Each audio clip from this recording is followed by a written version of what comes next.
Here's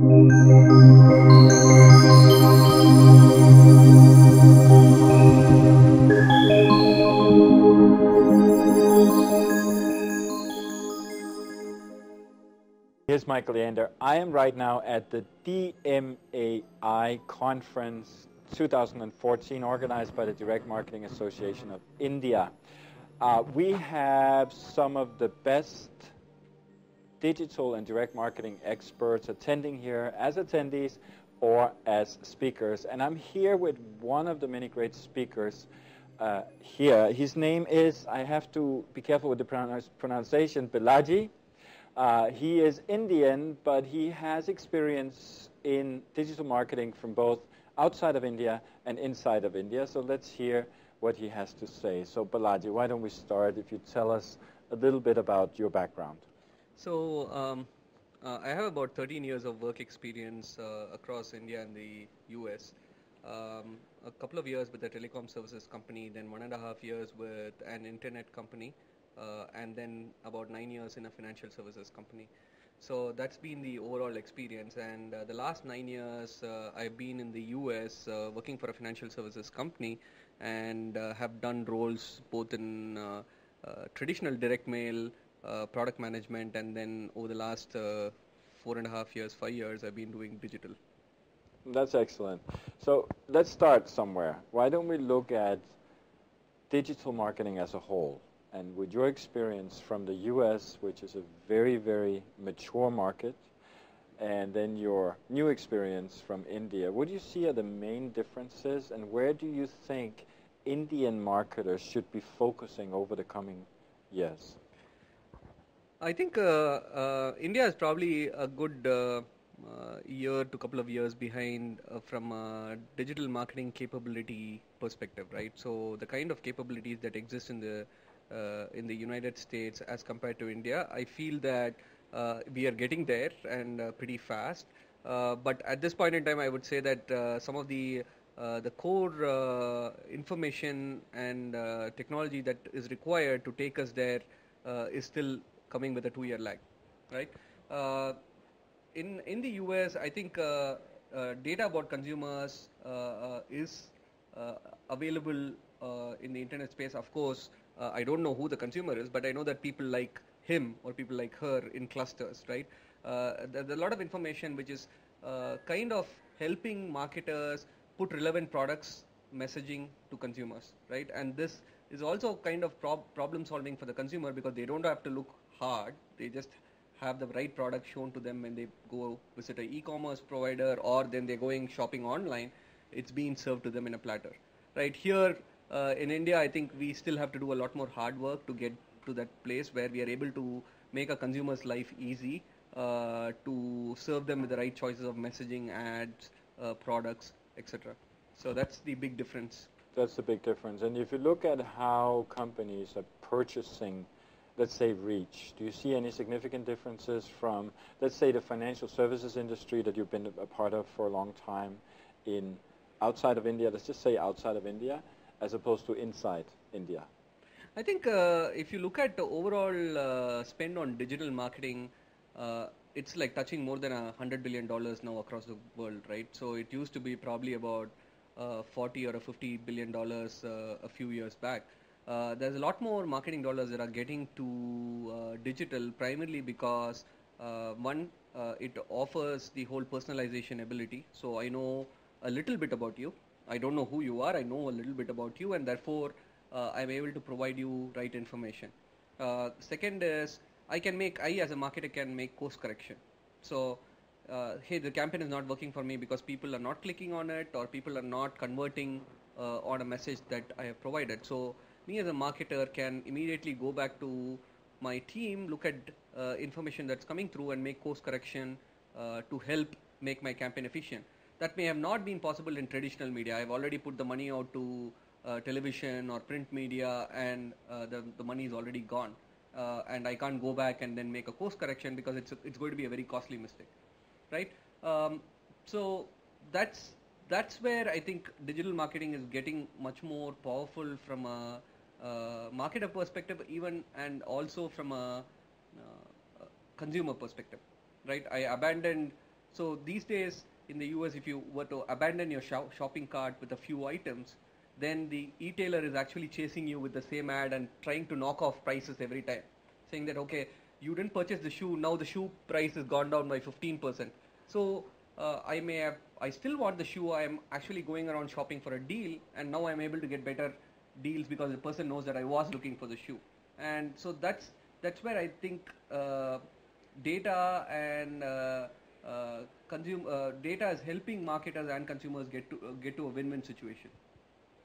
But let me ask a little bit deeper into that, because what if I say that in the US, yes, there's a direct marketing culture, the freaking country is built on a direct marketing culture, you know, starting with the catalogs back in, I think, the 1920s or so, whereas India has not had a direct marketing culture.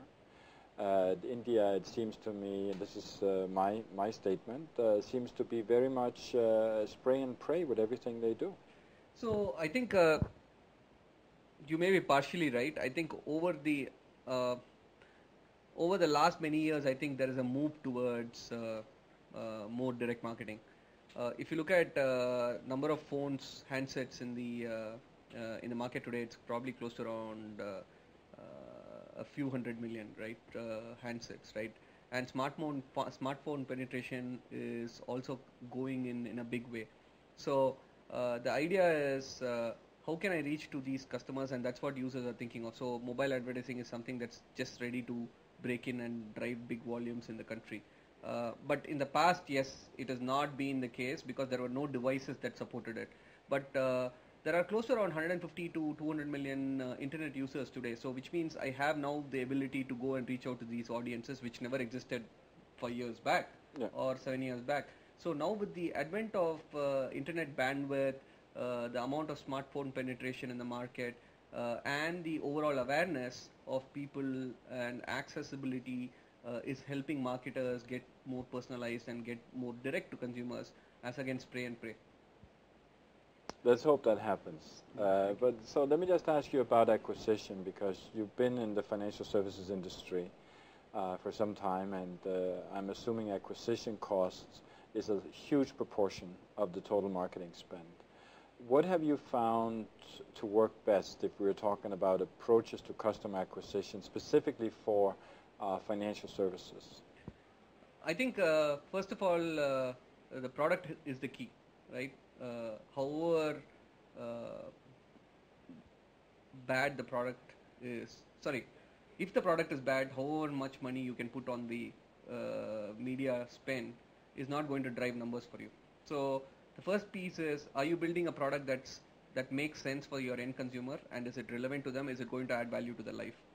The second piece to it is, how am I presenting the product, and in what context, and where am I presenting it?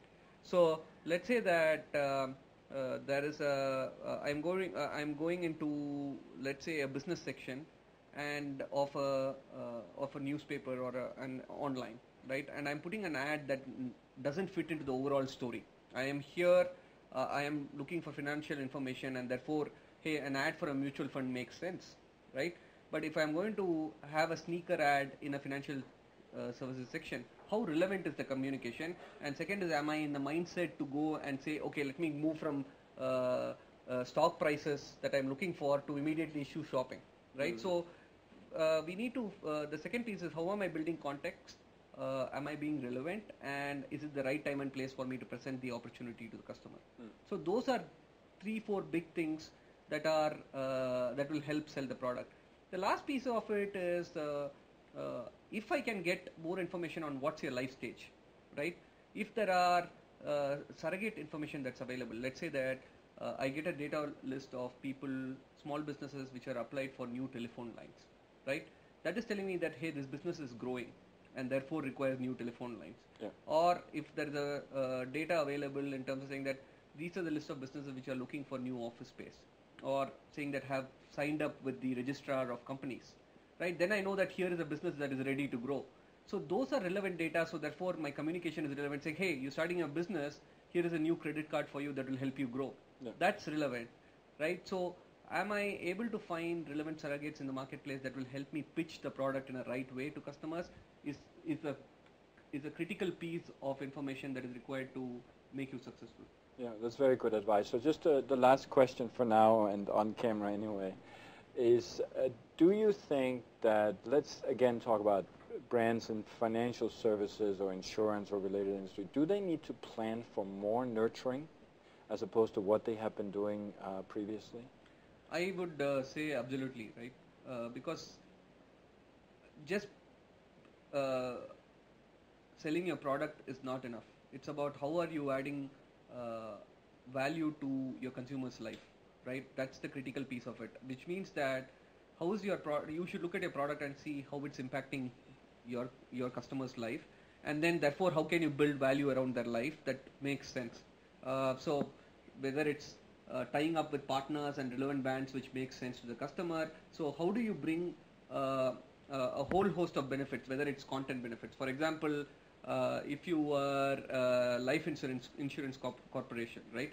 Then can you tie up with let's say healthcare companies and give you advice on how to remain fit, exercise schedules and all that. Yeah. So those are, rather than me going and selling that health insurance and keep beating you on your head saying that buy this insurance, am I able to add value to your life and therefore make you a more loyal customer to me because I have a genuine interest in you and your well-being. Yeah. So how do you bring that kind of message to the customer and nurture the customer is what is critical. Yeah, that's very, very good advice. Thank you so much. Thank you, Raman. And to you watching, we have more videos like this from the DMAI in Delhi in India. So look at the links wherever they may be, and there's some resources there as well.